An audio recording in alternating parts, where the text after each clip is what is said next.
안녕하세요. 오늘 저와 함께 석회공과 7월 21일 공과를 공부해 보도록 하겠습니다. 오늘 본문은 열왕기하 9장입니다. 열왕기하 9장의 먼저 배경을 설명드리면 하나님께서 엘리야 선지자가 죽기 전에 하나님은 세 가지 명령을 하시죠. 그 첫 번째 명령은 무엇이냐면 자신의 뒤를 이어서 선지자의 역할을 감당할 엘리사에게 기름 붓는 것이 첫 번째 명령이었고, 두 번째는 아람의 왕 하사엘에게 기름을 부어서 아람의 왕으로 삼으라고 말씀하셨고, 마지막 세 번째는 예후를 기름 부어서 왕으로 세우라고 그렇게 말씀했습니다. 그런데 엘리야를 대신해서 엘리야는 하늘로 승천해 올라갔고, 결국은 엘리사가 이 세 번째 명령 예후에게 기름을 부어 이제 왕으로 세우게 됩니다. 왜 하나님은 예후에게 기름을 부어서 왕으로 이렇게 세우라고 명령을 하셨을까? 그것은 예후를 통해서 오므리 왕조를 심판하기 위해서 그렇게 하신 것입니다. 남북 분열 이후 북이스라엘의 역사는 200년을 가게 되는데 200년 동안 두 개의 왕조가 세워지게 됩니다. 첫 번째는 오므리 왕조고 두 번째는 예후 왕조가 세워지게 되죠.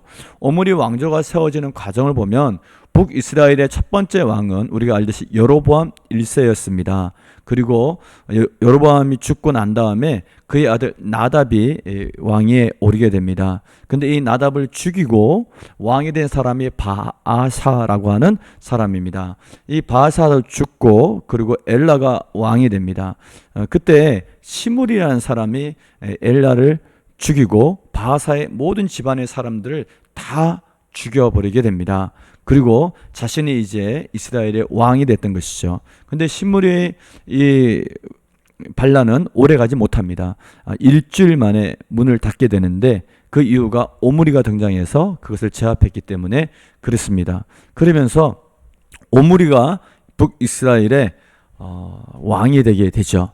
이제 왕이 되면서 이제 수도를 세메리아 사람에게 은 두 달란트로 사서 사마리아로 이렇게 수도를 옮기게 됩니다. 그래서 사마리아를 중심으로 북이스라엘 역사가 이제 전개되게 됩니다.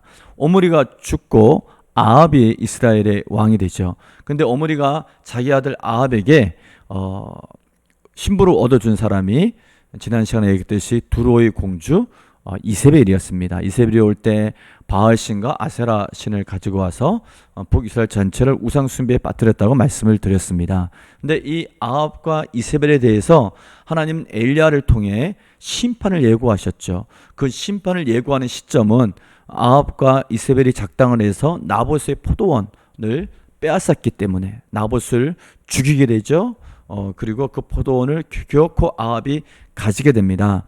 이 죄에 대해서 하나님은 더 이상 이제 참지 않으시고 심판하겠다고 말씀하셨고, 그 심판이 시간이 흘러 오늘 예후를 통해서 이제 이루어지게 됩니다. 이렇게 아합이 죽은 이후에 아합의 아들 아하시아가 왕위에 올랐습니다. 이 아하시아가 자신의 몸이 병이 들자 똥파리신 바알세부백에 내가 살 수 있냐 못 사냐 이렇게 사신을 보냈다가 엘리야에게 아주 혼을 나게 되고 또한 그 결과 하나님의 징계를 받아 아하시아는 곧 죽게 됩니다.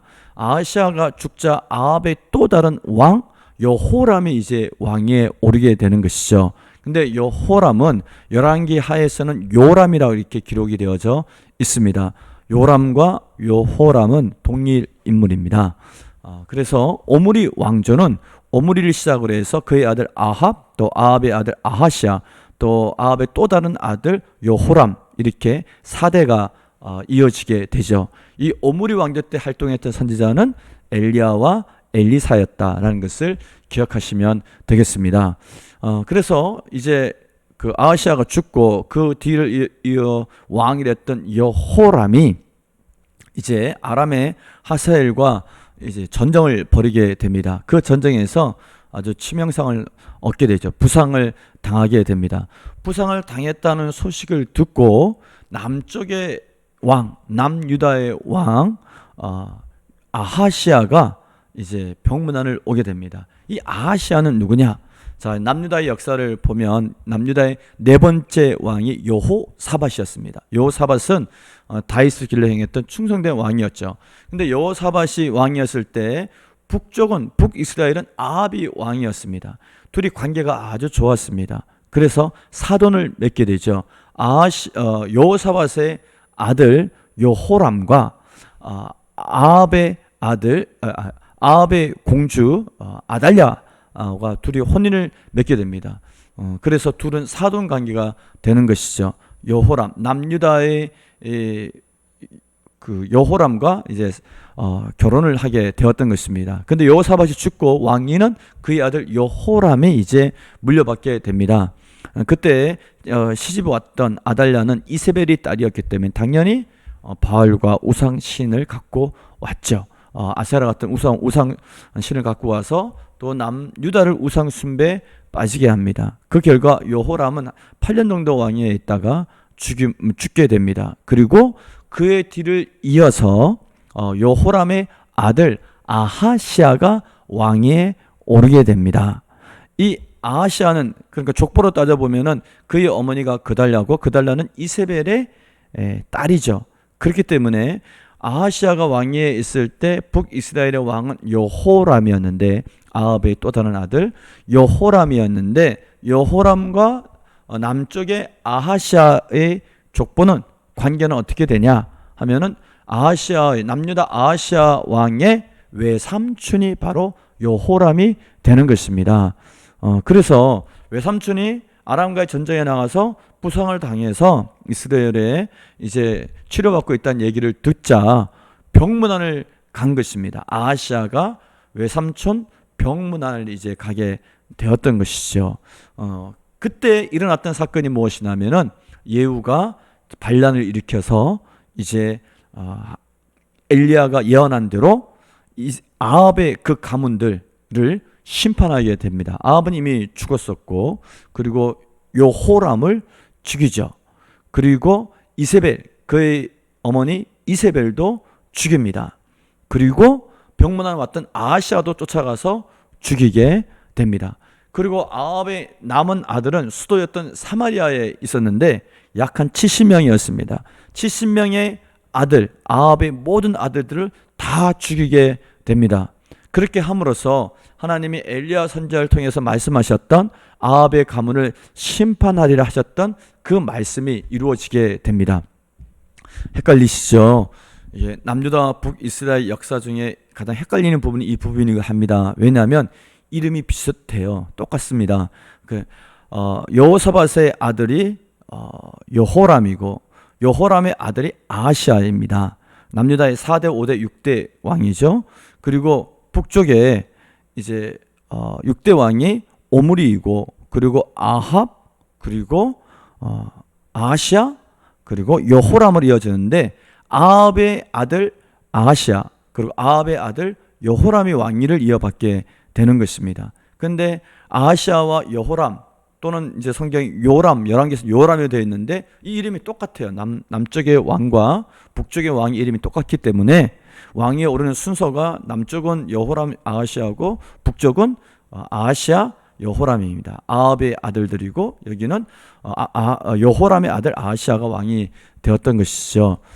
그래서 이름이 똑같기 때문에 굉장히 헷갈리고 열왕기 상하는 남유다의 역사와 북이스라엘의 역사를 교차하여 기록했기 때문에 더욱더 많이 헷갈립니다. 그래서 잘 정리를 하셔야지만 오늘 본문의 내용을 이해할 수 있습니다. 다시 한번 정리하면 하나님께서는 엘리야가 하늘로 올라가기 전에 엘리야가 이세벨의 그 협박을 받고 호렙산까지 가서 하나님의 음성을 들을 때 하나님은 세 가지 미션을 주셨어요. 그 첫 번째가 앞서 얘기했듯이 엘리사에게 기름 붓는 것, 하사에게 기름 부어서 아람의 왕으로 삼는 것, 예후에게 기름 부어 북이스라엘의 왕으로 삼는 것인데 이 세 번째 명령이 이제 이루어지게 되는 것이죠. 예후에게 기름을 부어서 반란을 일으키게 됩니다. 예후가 이스라엘의 왕으로 이제 등극하게 되는 것이죠. 근데 왕이 있었죠. 누구? 아합의 아들 여호람이 왕위에 있었습니다. 다만 그가 전쟁에 나갔다가 지금 병상을 입었을 뿐이었습니다.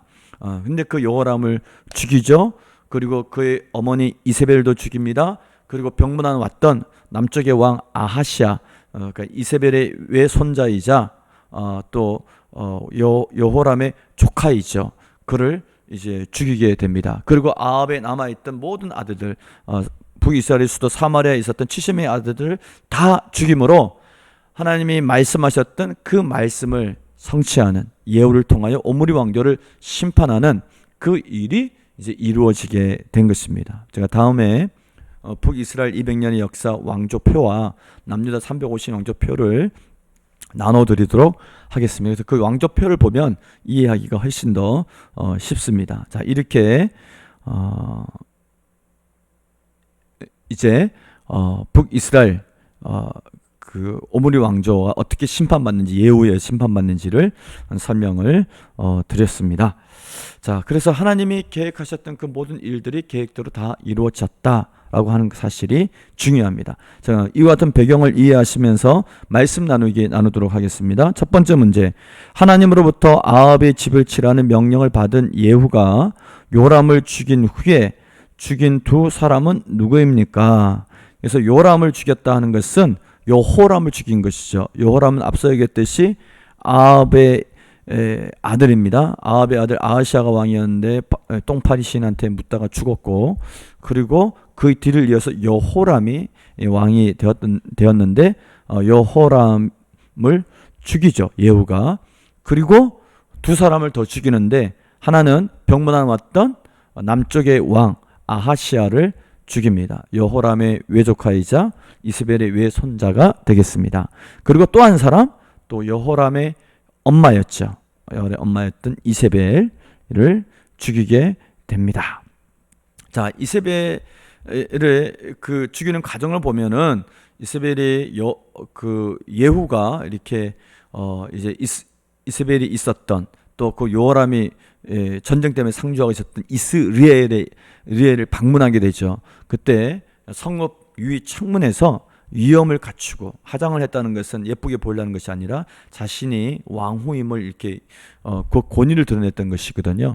그래서 그렇게 내가 왕후다, 이렇게 왕의 어머니다라고 이렇게 권세를 뽐내고 있을 때 예후가 이제 그 너희 안에 내 편에 있는 사람은 저 여인을 집어 던지라 했더니 네시가 집어 던져서 끔찍하게 죽게 됩니다. 죽은 이후에 시체를 찾아봤더니 몸통은 다 사라졌죠. 개들이 가서 다 먹었고 밭에 흩어져 있었고요. 그리고 손과 발, 머리만 이렇게 남게 됩니다. 그것이 다 하나님의 말씀대로 이렇게 이루어진 것을 보게 됩니다. 그리고 아하시아도, 남쪽에 와 아하시아도 그 죽여서 시체를 던진 것이 나봇의 포도원이었습니다.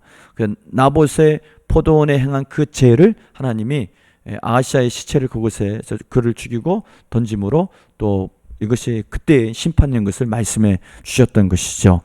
자, 그런데 성경을 읽다 보면 좀 이해되지 않는 좀 궁금한 부분이 있을 겁니다. 이제 이세벨이 예후가 이렇게 딱 들어오니까 시므리의 아들 평안하냐 이렇게 인사를 하거든요. 시므리의 아들. 왜 시므리의 아들이라 이렇게 얘기를 했냐면은 앞서 제가 얘기했듯이 북이스라엘의 여로보암 1세 또 그의 아들 나답이 왕이 됐죠. 근데 이 나답을 죽이고 바하사가 왕이 됩니다. 근데 바하사가 죽자 그의 아들 엘라가 왕이 됩니다. 근데 이 엘라를 죽이고 왕위에 오른 쿠데타를 일으킨 사람이 시므리예요. 근데 시므리는 7일 찬하로 끝나게 됩니다. 그래서 예후를 시므리라 이렇게 불렀던 이유는 시므리라 불렀던 이유는 시므리 아들이 아니라 시므리라 이렇게 불렀는데 시므리라 불렀던 이유는 시므리처럼 너의 이 반란은 7일 천하로 끝날 것이다. 실패할 것이다. 평안하냐 물은 것은 평안을 물은 것이 아니라 너는 이제 죽게 될 것이다. 그런 의미를 갖고 있었던 것이죠. 그래서 시므리여 평안하냐 예후여 이렇게 부르지 않고 시므리라 불렀던 이유가 그래서 그렇습니다. 북이스라엘의 다섯 번째 왕 시므리, 그가 7일 천하로 끝난 그 이야기를 갖고 와서 그렇게 불렀던 것입니다. 자, 2번 문제. 예후가 이세벨의 시체를 묻어주려 했지만 찾을 수 없었습니다. 이 일은 어떤 말씀이 성취된 것인가요? 앞서 얘기했듯이 엘리야가 했던 예언이 이루어졌습니다. 열왕기상 21장 23절에 보면 이렇게 기록되어 있죠. 이세벨에게 대하여 이세벨에게 대하여도 여호와께서 말씀하여 이르시되 개들이 이스라엘 성읍 곁에서 이세벨을 먹을지라. 북이스라엘 수도가 사마리아인데 왜 이스라엘에서 이런 일이 벌어졌을까? 전쟁 중이었습니다. 아람과의 전쟁 중이었기 때문에. 이스라엘 옆에 바로 무기또거든요. 전략주 요충주의죠. 거기서 전쟁이 벌어졌기 때문에 이스라엘 성읍에 있었고, 이세벨이 하나님이 예언하신 그대로, 엘리야를 통해 예언하신 그대로 이스벨에서 죽임을 당하고 그 시체가 밭에 흩어지는 것을 보게 됩니다. 그래서 예후가 이제 그 이세벨의 그 소식을 듣고 뭐라고 얘기했냐면, 이것은 엘리야를 통해 하신 그 말씀이 이루어진 것이다. 이스라엘 토지에서 개들이 이세벨의 살을 먹을지라. 그런데 이스라엘 몸통을 다 먹어버렸던 것이죠. 그리고 그가 이스라엘 토지에 거름같이 밭에 있으리라 그랬는데 그 말씀이 이루어지게 된 것입니다.